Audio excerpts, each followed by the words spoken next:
Miray, lalabas na ikaw. Huwag mong papahirapan si mama. Medyo nasakit-sakit na yung balakang ni mama. Tsaka yung puson ko. Miray.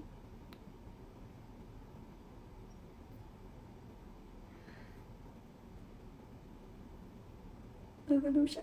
Ouch! Wait lang. Grabe ka gumalaw. Grabe ka sumipa.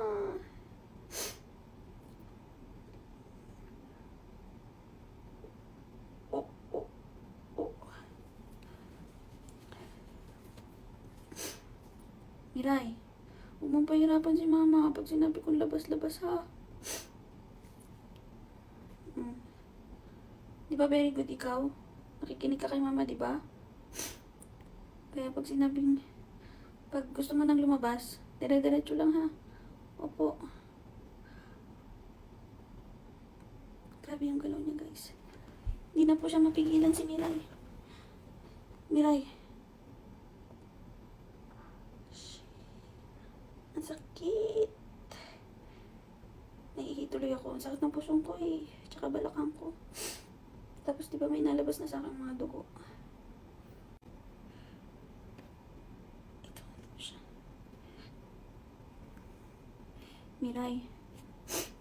Di ba always ka naman nakikinig kay mama? Huwag mong pahirapan si mama.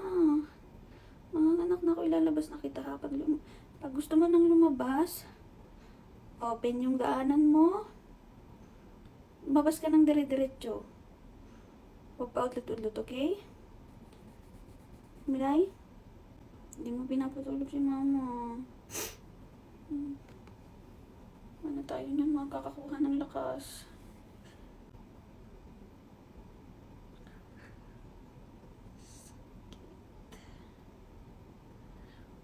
Huwag ka nang mag-play-play dyan sa loob ng tiyan ni mama. Langoy ka pa ng langoy dyan pag lalabas. Aray! Pag lalabas na. Ouch! Hoy! Ano ginagawa? Ang sakit na kasi nasa baba na yung ulo niya eh. Ay, nasa baba na. 1 cm na kasi ko. Pero grabe pa rin siya gumalaw. Napakalikot mo talaga, Miray. Hala, hinahalo ka yung ano ko. Pempem ko. Sa baba. Ulo. Grabe gumalaw. Si Miray, ang ligsi-ligsi mo.